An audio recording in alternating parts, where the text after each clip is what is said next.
cool dude. He was so nice, you know. He was funny.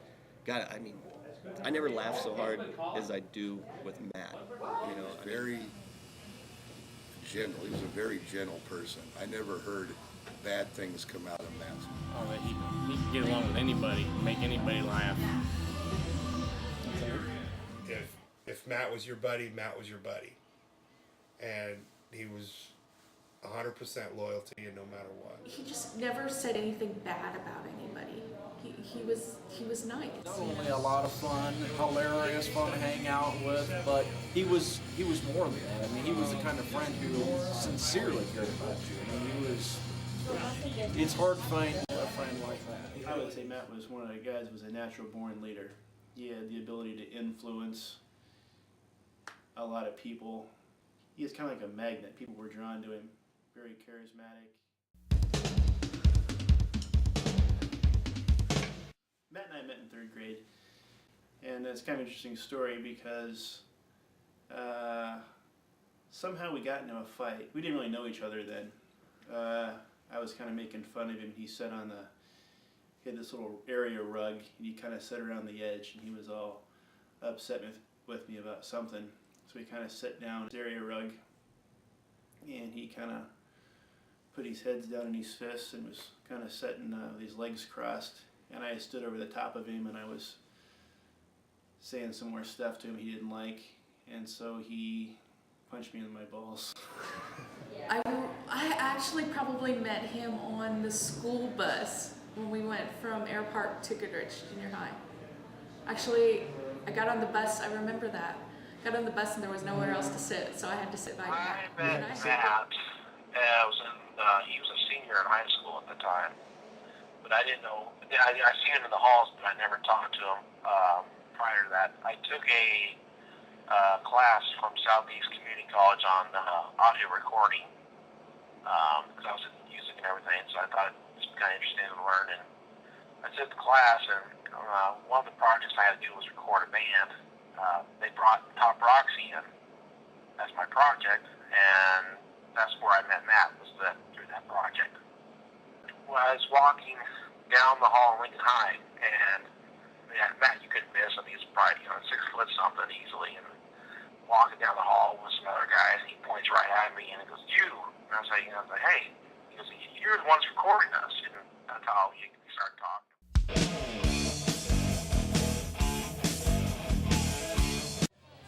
Top Roxy was really kind of the main thing we did. And being that Matt and I and Eric Lehman all come into music at the same time, like it was a deal where Matt bought a snare.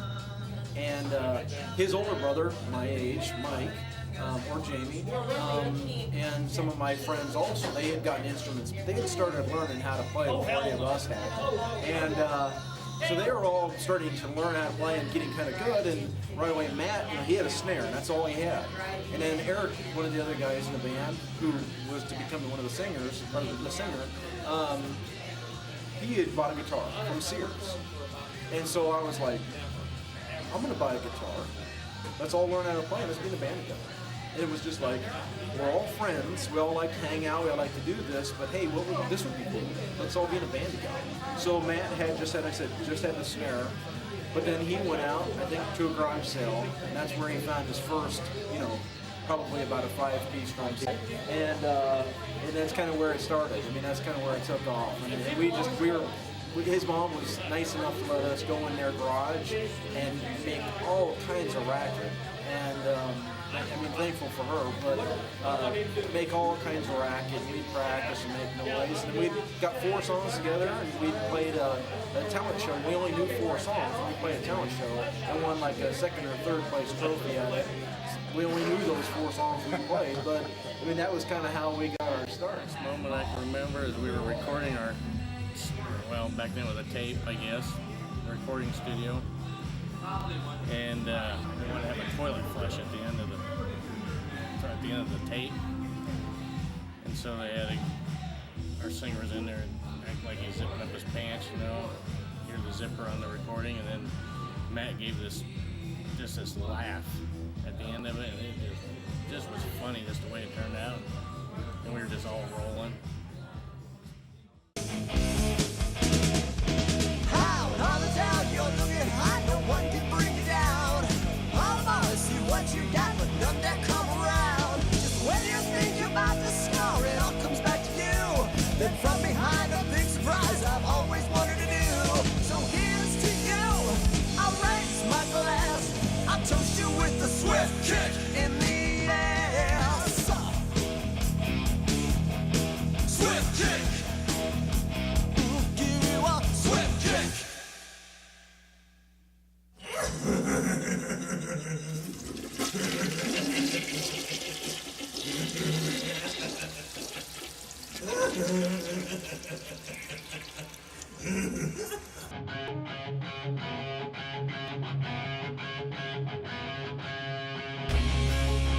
Hanging around with Matt. Oh, Def Leppard, Poison, Guns N' Roses.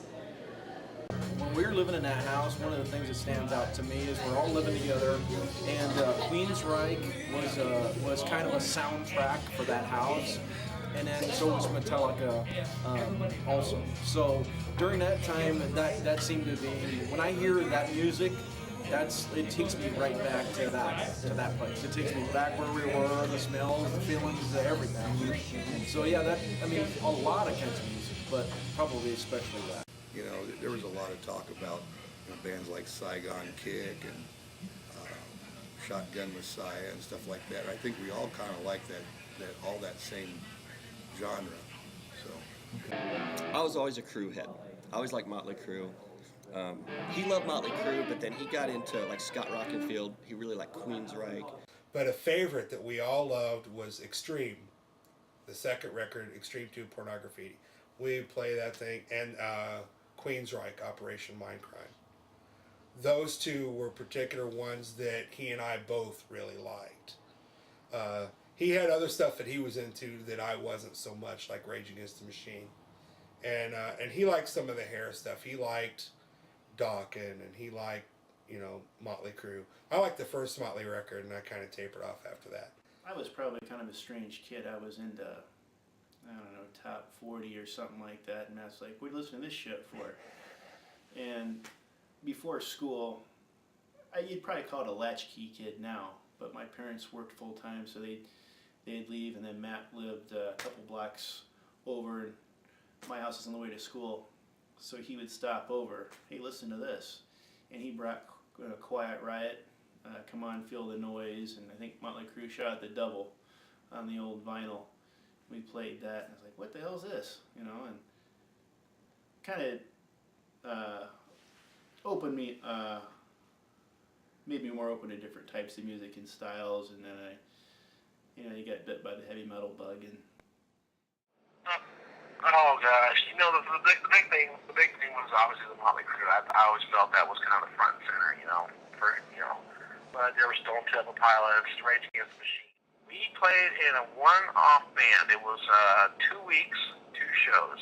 This during the time between the time that Matt was with Top Roxy and the time he started in JQ. It's the first time that I'm aware of that Matt ever played in a cover band. So this is kind of what kind of led him to go into JQ.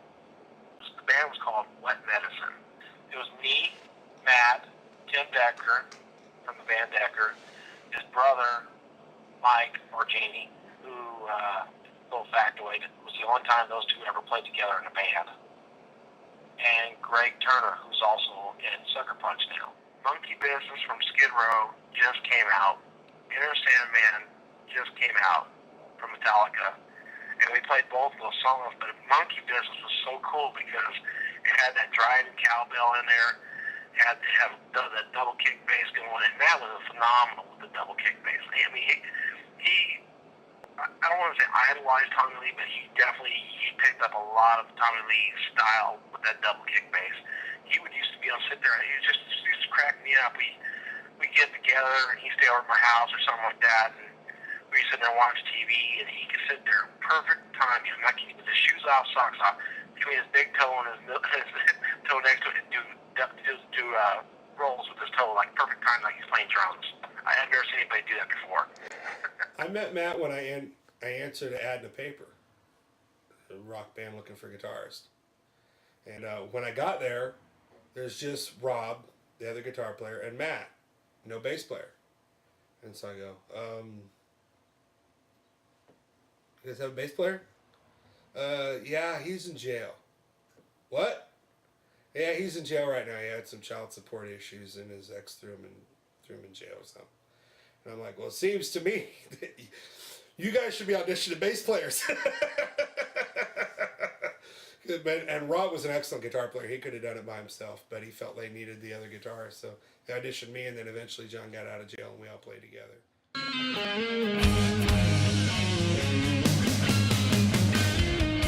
Matt was a phenomenal artist. He could pick up a pen and create almost anything. He liked a lot of cartoons, and they're usually had humor, or they had humor in them. Great artist, and that kind of led him, having that natural ability to be an artist, led him to be a tattoo artist. He picked that up readily. So I know Fred and I did get some ink from him. Okay. Spent a week up there in Minot at the shop, just kind of observing and hanging out, learning. Not that I'm not an artist and not a tattooist, but it was interesting to see everything he created. Playing with him, he's always sketched out drawings for tattoos. You know, that was way back in 1990, I think, when I was with him. Playing with him. Matt was always, definitely always drawing something. There was a lot of times that even before he joined JQ and was during the Top Rocks, he would sketch something down. It was always some kind of, a lot of stuff had his humor to it. A lot of stuff was just kind of outrageous. Over the top, and I think that later on translated into his own style. He would go through phases, and he always had his book with him, and he'd be sitting there with pens. He's lefty, so he's doing it like this. In fact, I have a picture of him at the bar in Minot, and he's sitting at the bar hunched over it, and I can't tell if he's writing or drawing. It looks like he's drawing something. But he would go through phases where he would draw these really angry-looking clowns, and he had this fetish for eyeballs. So you could go through his art book and see, okay, here's the clowns, here's the clowns. Oh, okay, now we're eyeballs, and it'd be like chrome, flaming eyeballs, and just the most bizarre-looking stuff. And I think he got a lot of those ideas from tattoo magazines, and he would always be picking up a tattoo magazine and looking at it and trying to get ideas, and I think he fantasized about getting his work in there. He wasn't a phony person. He was a straightforward type person. Okay. You got what you saw. You wanted to vent, or you felt like you wanted to talk to somebody. He was one of the best people you could talk to about that and get a real level-headed answer. And seeing the support that he laid out to fellow musicians was really a cool thing. So that's probably about the first time I met him. I'm not the best bass player in the world, but I took it too serious. It was almost a grudge match with me, and Matt just really made it. He's always like, "Hey man, it's rock and roll." Very laid back and fun to be around.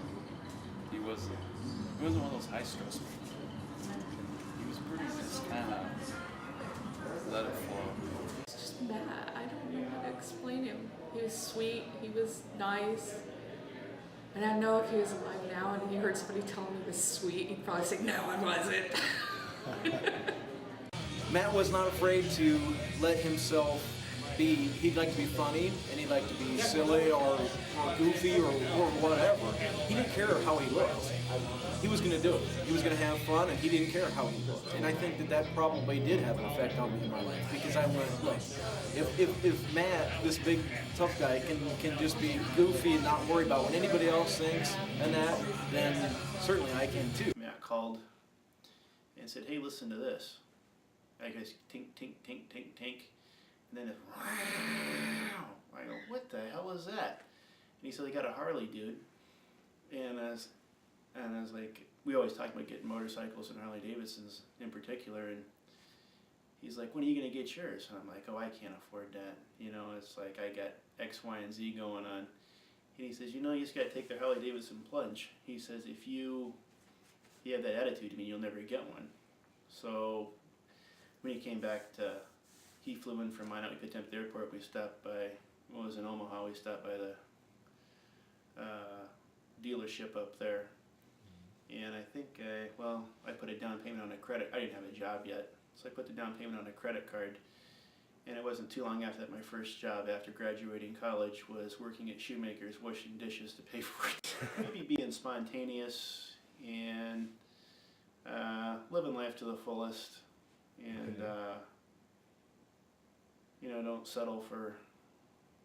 don't become complacent and settle for less, I guess.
I never thought it would get as big as what it has.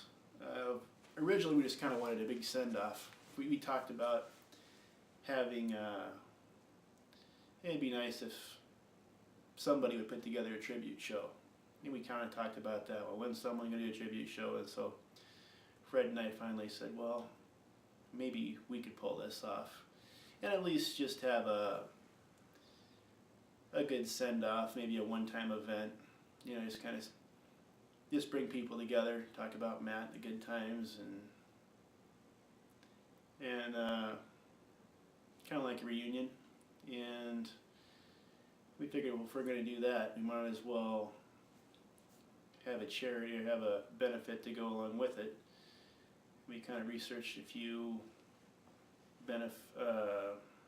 organizations, figured on the shrine, and since Matt died of burn injuries, we figured, well, they got a burn unit for children. That'd be pretty cool if we do raise anything. That wasn't our purpose originally. We'll hand it over to them. And I don't know, we somehow ended up raising $3,500 our first year. And then it's just grown exponentially, you know, from that point on. It's a great honor, you know, we get to help be a part of something that's raising money to help kids. So it's a big deal. And again, anytime you're helping kids that are in need like that, it's just a great opportunity. And so hopefully it will continue to grow, and hopefully bands will continue to want to do it. And to get a chance to do something and it take off well enough, you know, to see the response, and it just makes you feel good to be part of something like that and see that other people, you know, support it too. It kind of gives you a warm feeling inside that you give it back and help somebody else. People are wanting to be part of this. People are wanting to donate their time. Bands are wanting to donate their time. I mean, yeah, a lot of these bands can go out there and play, you know, any other club, make money that night. But, you know, they believe in what we're doing. You know, they believe that in what the show's about. Matt, although Matt may never wore a fez, his beliefs and the way he has helped other people out is the same way that the shrine is. The way that the shrine, the brothers help each other out in the shrine. Burn patients, it's a severe traumatic event to these children, and the care of burn children is extremely costly, especially if we have to transport these children from a local area to one of our hospitals, such as the one in Galveston, Texas. So the ability for a fundraiser that is dedicated to helping children of burns, that helps raise funds for us to transport the kids to the hospital, or Shriners Hospitals for Children, is an incredible meeting both of these gentlemen, Fred and Shane, back in 2009 when I was potentate of the shrine, and they weren't even members of the shrine. They just were good friends of Matt Bahr, and they wanted to do something to honor his memory. And through a mutual friend, we had a connection where we met each other and talked about what we could possibly do and how we could honor Matt Bahr.